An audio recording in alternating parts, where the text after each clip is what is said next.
在黃河的正中間有一個村子，1000多人，沒有橋，沒有路，進出只能靠一條船。更奇怪的是，這裡幾乎所有人都說自己是西夏皇族的後裔，但問題是史書裡根本沒有這支人的記錄，他們到底從哪來，又為什麼1000年沒有離開呢？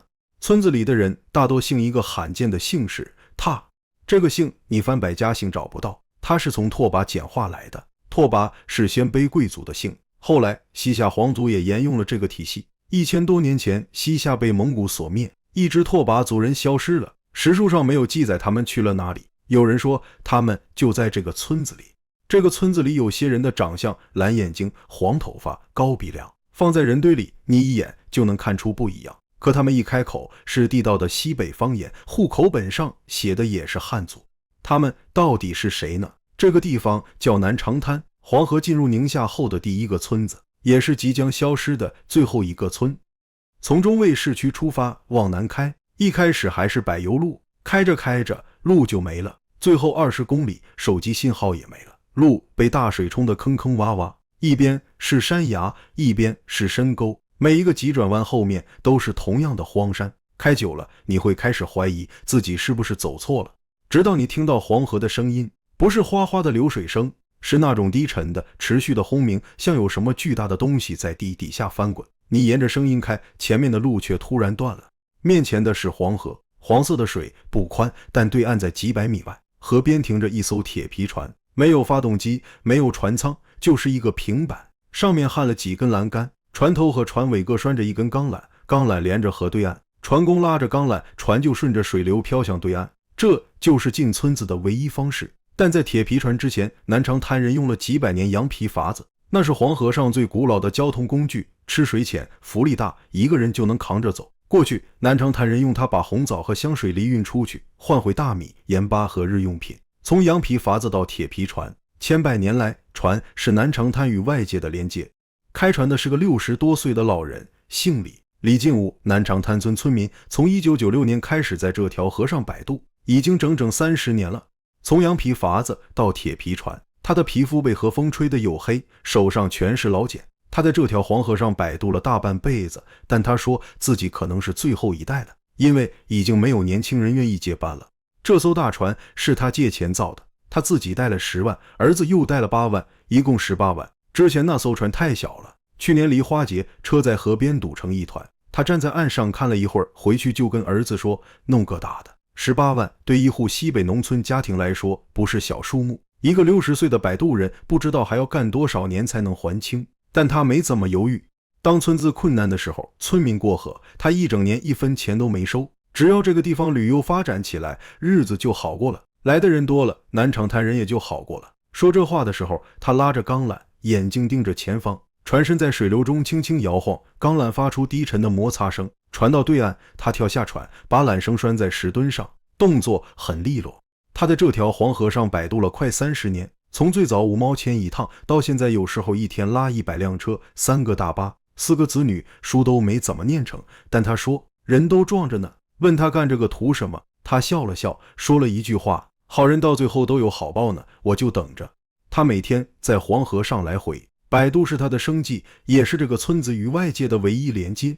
船到對岸是一片灘地，棗樹、梨樹、玉米地，再往上走是幾十戶土坯房，錯落在山坡上，四周全是荒山，光禿禿的，寸草不生，只有這片灘地綠得不像真的。黃河在這裡拐了一個大彎，把村子摟在臂彎裡，這就是南長灘，寧夏黃河第一村。在南長灘有一個人的名字總是被提起，踏守紅，不是因為他是村支書，也不是因為他有錢，而是因為他是村裡唯一還在做羊皮筏子的人。在黃河邊找到他的時候，他正蹲在地上，手裡擺弄着一堆羊皮囊，皮囊已经被曬成了深褐色，摸上去硬邦邦的，但灌了气之後會變得又韌又鼓。踏手紅，皮膚黝黑，滿臉皺紋，指甲縫裡全是黑泥。他話不多，問一句答一句，但說到羊皮筏子，他願意多說幾句。做羊皮筏子，羊不能隨便選，必須是公山羊，而且要25斤以上，皮才夠結實。在河邊的石頭上才撞不破，綿羊不行，一撞就破。包皮不能用刀，刀一劃就是一個口子，皮就廢了，只能用手一點一點往下扒。包下來之後，要灌進胡麻油和鹽水，扎緊4肢和頭尾，然後用力搖晃，讓油和煙堵住羊皮上的毛孔，不讓它漏氣。最後用嘴吹气，把它吹鼓，扎进口子，放太陽底下曬。当地人管这個叫魂托。10幾隻魂托綁在柳木架子上，就是一隻羊皮筏子。綁的木頭必須用柳木軟，泡在水裡不爛，別的木頭不行。踏守紅做這些的時候，動作很慢，每一步都仔細。問他為什麼還要做這個？現在誰還用羊皮筏子？鐵皮船一趟能拉好幾輛車，羊皮筏子能拉什麼呢？他沉默了一會兒，說了一件事。10幾年前，村裡一個老人在黃河邊落水，正值汛期，水流湍急，岸邊的人只能乾看着。踏守紅也在場，他說要是那時候有羊皮筏子，他就能划過去。羊皮筏子吃水淺，暗礁險灘都能過，可那时候一直都沒有，因為村裡早就已經沒有人做羊皮筏子了，老人沒救上來。踏守紅說這話的時候聲音很低。從那以後，他又開始做羊皮筏子了。做好的筏子就存放在河邊，定期保養，萬一再有人落水，隨時都能派上用場。他做一隻筏子需要好幾天，但賣不了多少錢。可他說筏子必須在哪，萬一再有人落水了呢？但他沒說的是會做這個的村裡只剩他一個了。踏守紅的姓在整個中國都少見，拓當地人都念他，但老人說這個字本來是念拓的，因為他是從父姓拓跋簡化來的。拓跋是中國歷史上一個顯赫的姓氏。公元4世紀，拓跋部從大興安嶺一路南下，在中原建立了北魏王朝。後來北魏分裂，拓跋是改了漢姓。元、長孫、陸、劉都是拓跋改過來的，但有一支沒有改，保留了這個姓。到了宋代，黨项人的一支也叫拓跋部。公元1038年，拓跋元昊建立了西夏王朝。西夏立國近200年，最後被蒙古所滅。史書記載，西夏滅亡後，拓跋皇族大部分被殺，少數逃散，但他們逃到了哪裡？史書上沒有留下任何的記載。南長灘的踏姓村民自稱是西夏皇族的後裔。他們說，當年蒙古人打過來，祖先撐着羊皮筏子沿黃河逆流而上，躲進了這片深山。可史書上為何沒有這支人去寧夏的記錄呢？他們又為什麼在這裡？有學者注意到一個細節，西夏殘部當年的逃散方向有一條正是沿着黃河上游向西，而南長灘恰好在這條路線的終點。這不是證據，但這是一條值得注意的線索。村裡老人講得更直接，我們踏家的老祖宗就是從黃河上游撐筏子下來的。這個說法聽起來像傳說，但村民們有證據，一份快要碎掉的家譜，一口鏽跡斑斑的古鐘，這兩樣東西都在踏兆柏那裡。踏兆柏是村裡的退休老校長，在村裡教了30多年書，誰家都認識。他個子不高，說話慢條斯理，帶着點教書先生的氣質。他家的院子在村子的高處，從院子裡能看到黃河。院子不大，但收拾得規整，柴火碼得整整齊齊，農具掛在廊下，一樣一樣擺好了。踏兆柏是家中最小的兒子，按照村裡的老規矩，最小的兒子要留在家裡贍養父母。這個規矩在南長灘傳了多少代，沒人說得清，但一代一代都這麼守着。他放棄了在外面工作的機會，回到村裡當了小學教師，娶了媳婦，在父母跟前扎下了根。30多年前，他母親得了慢性闌尾炎，老人年紀大了，做不了手術，只能慢慢養着。從那以後，他和妻子每天熬藥、餵飯，伺候飲食起居。母親牙齒不好，他就把肉剁成末，熬成粥，一勺一勺餵。冬天怕母親冷，他每天晚上起來好幾回，給爐子添煤。這樣的日子過了30年，母親活到了91歲。在南長灘，這是罕見的高壽。母親去世後，他把母親住過的那間堂屋原樣保留了下來，床沒動，被子也沒動，就連母親生前用過的碗也依然放在原來的位置。他說，隔1-2個月，我就會到母親睡過的那間屋裡，自己睡上幾個晚上。孝道是規矩，分田分樹也是規矩。在南長灘，分田地有規矩，分果樹有規矩，喪葬嫁娶有規矩，贍養老人有規矩。這些規矩沒有寫在紙上，是一代一代人傳下來的。誰家老人過世，全村停工幫忙，一忙就是好幾天，各家各戶都耽誤收成，但沒人抱怨。踏兆柏說，規矩是祖先定的，如果破了規矩，村子就散了。從踏兆柏家出來往山下走，路邊有一個院子，看着比別家新一些。院門開着，裡面站着一個年輕人，也姓踏。他在外面打過工，後來又回來了。很多人以為他回來是要開民宿。南長灘這幾年梨花節名氣大了，遊客一年比一年多，開民宿確實能賺錢。但他不是，他在村裡收拾了一個土坯牆、木門窗的老院子，獨自居住。每天早起拿着手機拍黃河、拍梨樹、拍村裡的老人。黑山峽水庫的規劃，當地人都知道。如果建成，南長灘所在的河滩地可能被淹没，600年的梨樹、400年的枣树都可能沉入水底。但这個規劃何時落地，沒有人能給出確切日期。村裡人只知道那一天或許會來。他說他想把這裡的一年四季拍下來。春天梨花開了，滿村白的；夏天黃河水漲了，渾濁的激流從峽谷裡衝出來；秋天男人們抬着15米高的木梯摘梨，女人們在樹下撿；冬天屋頂上擺滿了凍梨，黑乎乎的，凍得像石頭。畫面沒有技巧，構圖也不講究，就是隨手拍。但能看出來他拍這些東西的時候很認真。他以前在城裡打工，和大多數年輕人一樣，想着先賺錢，等條件好了再去做想做的事。在村裡待了半年之後，他不這麼想了。他說這裡是他喜歡的地方，他想在這裡邊工作邊生活。年輕人拍視頻是為以後留個念想，而村裡老人手裡有比視頻更老的東西，比如那份已經快碎掉的家譜。他趙柏家裡曾經保存過一件東西，一件整個村子都看重的東西，那是他氏家族的家譜。這份家譜並非線裝書，而是一幅高 1.5 米、寬75公分的卷紙卷軸，上面用毛筆工整書寫着5代拓氏族人的名字。第一代有畫像，後面幾代只有名字，一代接一代往下排。最晚的記錄在清代同治年間。這件家譜他趙柏見過，他說卷軸被小心地包裹在一層紙裡，再裹上布，放在一個木箱子裡，每年拿出來晾曬一次，晾完再收回去。多少年了，沒人說得清。但現在家譜已經打不開了，卷紙脆化，一碰就掉渣，村裡人不敢再動它。後來他趙柏把它捐給了中衛市博物館，他怕留在自己手裡，哪一天就徹底碎了。博物館的工作人員打開過一次，拍了照片，又重新封存了起来。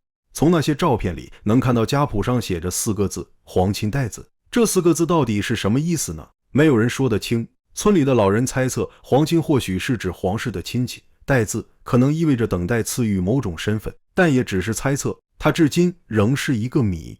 有西北史地學者表示，家譜上敢寫皇親2字的家族在清代西北並不多見，這4個字出現在拓氏家譜上，至少說明一件事，這個家族曾經認為自己與皇家有關聯。至於哪個皇家，是西夏還是更早的拓跋北魏，家譜沒說，後人也只能猜。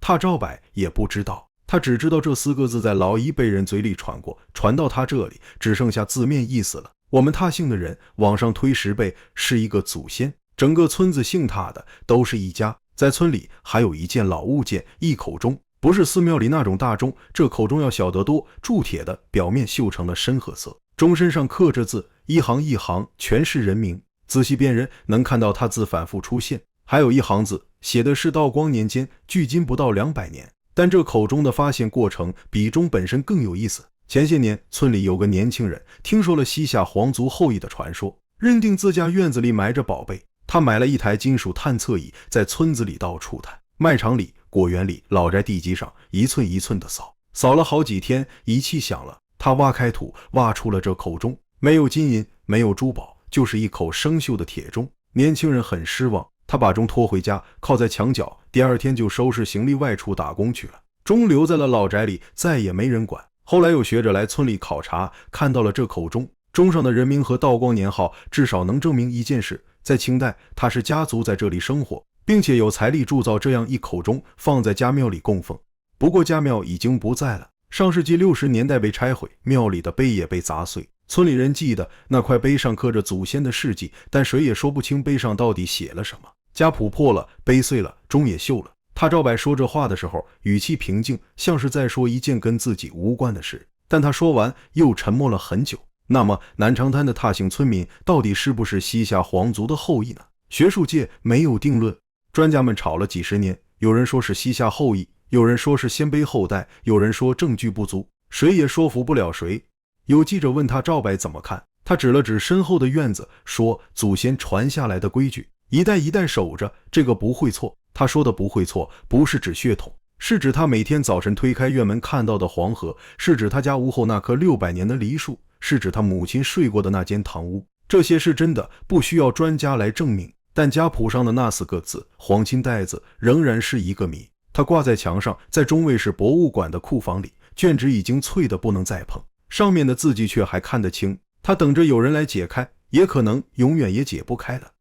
站在南長灘的果園裡往四周看，你會有一個強烈的疑問，他們的祖先為什麼偏偏選了這個地方？村子被寸草不生的荒山包圍，年降水量仅179毫米，蒸發量卻是其10倍。旱的時候，地裂開，莊稼種不下去。但黃河並不總是乾旱，有時候河水漲起來，漫進田裡，一淹就是3、4個月，玉米還沒熟就泡在水裡了。旱也旱死，澇也澇死。但黃河的每一次泛濫，也是一次饋贈。水退之後，河灘上留下一層淤泥，當地人叫它現粉土，細得像面粉，捏在手裡滑膩膩的，是天然的肥料。現粉土和河灘上的沙土混在一起，就變成了能長東西的耕地。這就是南長灘的矛盾，黃河隨時可能淹掉他們的莊稼，但没有黃河，這裡什麼也長不出來。所以村裡有的人會養羊，羊放在山上，不用趕回圈裡，白天看一下就行，有時候3、4天去看一回，2、3個月不管也能活。這個地方好養羊。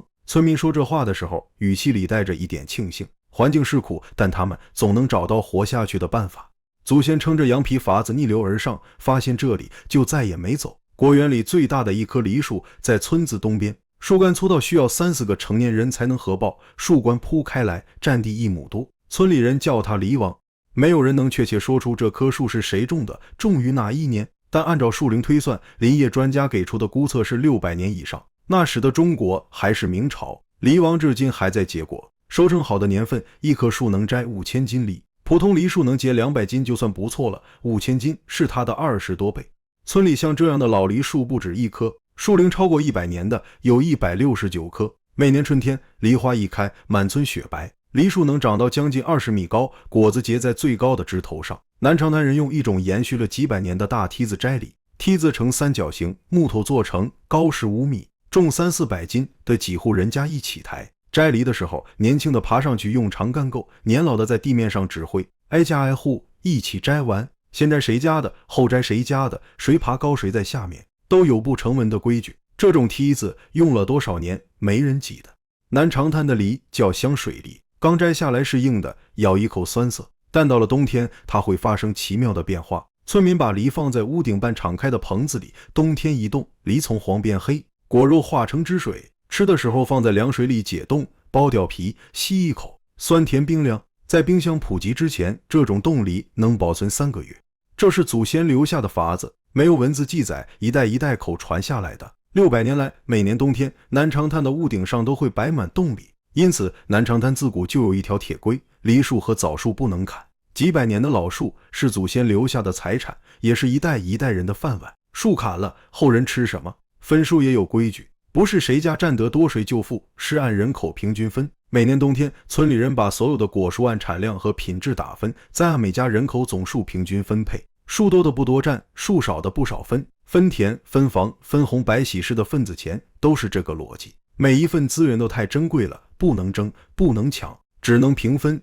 在南長灘，如果村裡有老人過世，全村人會把手裡的活停下來，一停就是5天。5天裡，各家各戶放下收成，來幫忙操辦喪事。搭棚子、搬桌椅、做飯、守靈、抬棺、挖墳，每件事都有人做，每件事都有規矩，誰負責什麼，誰排在第幾位，長輩定好了，沒人推辭。5天下來，每家都要耽誤收上千斤棗，幾百斤梨，但沒有人缺席。規矩是死的，但人心是活的。在這裡，規矩不是用來約束人的，是用來把人綁在一起的。一個人扛不住的事，一村人就能扛住。在南長灘還有一條不成文的規矩，再窮也要供孩子讀書。孩子們要走70里山路去上學，背着夠吃半個月的乾糧，從天亮走到天黑。村裡組織騾馬隊，馱着麵粉和土豆，翻山越嶺，走1天1夜送到學校。這條規矩一代一代傳下來，近30年，村裡先後有70多人考上大學，有人成了大學教授，有人留學澳大利亞，有人在中卫银川安了家。他趙農和他趙兵是同胞兄弟，兄妹6人，5人讀過大學。他們的父親他占信在20世紀40年代就接受過高等教育。從1940年代到2020年代，這個家族重視教育的傳統延續了至少4代人。教育好了，就等於給孩子裝了一個發動機，不需要逼他，他自己知道往哪裡走。不過南長灘的老人大多不願意離開，年輕人走了，去縣城，去銀川，去更遠的地方。全村原本1000多人，現在常住的只有200多人，其中大多是老人。不是不知道外面的世界更好，更好的医院，更好的学校，更好的生活条件，他們都知道。但第一個原因是出不去，3面環山，1面靠河，想出去要麼翻山，要麼坐船。李金武看着村裡的年輕人一個個離開，村子裡40歲以下的人都走光了，就剩40岁以上的人了。他說这話的時候語氣很平，像在说一件跟自己没什麼關係的事，但他又補了一句，如果待在這個地方，年輕人連對象都找不到。這不是抱怨，是事實。第二個原因是根在這裡，他趙柏說祖先的墳在這裡，600年的梨樹在這裡，母親住過的堂屋在這裡。有個老人說他去城裡住過，天天失眠，聽不見黃河水聲，睡不着，根拔了人就活不了了。他趙柏說他死了也要葬在這裡。他守紅說好人會有好報，他等着。李金武說這裡是我的家，我不走。他們不是不想走，是走出去之後就再也回不來了。黑山峽水庫的規劃在當地已經傳了很多年，按照規劃，水庫建成後，黃河水位將大幅上漲，南長灘所在的河灘地正好在淹沒區內。這意味着什麼呢？意味着這個千年古村將會從地圖上消失。村裡人都知道這件事，有人說3-5年，有人說7-8年，沒有人能給一個確切的日期，但所有人都知道那一天遲早會來。李金武把船拴在岸邊的石墩上，這個聲音他在黃河上聽了30年，但還想繼續聽下去。船、筏子、堂屋都還在，至於他們是不是皇族後裔，或許已經不那麼重要了。重要的是黃河在這裡拐了一個彎，他們就在這裡扎了600年。今年南長灘還在，村子的梨樹依然會開花。如果是你，你願意來这裡看一看嗎？本期眼見中國的視頻就到這裡，如果喜歡，記得點讚、訂閱和轉發，我們下期再見。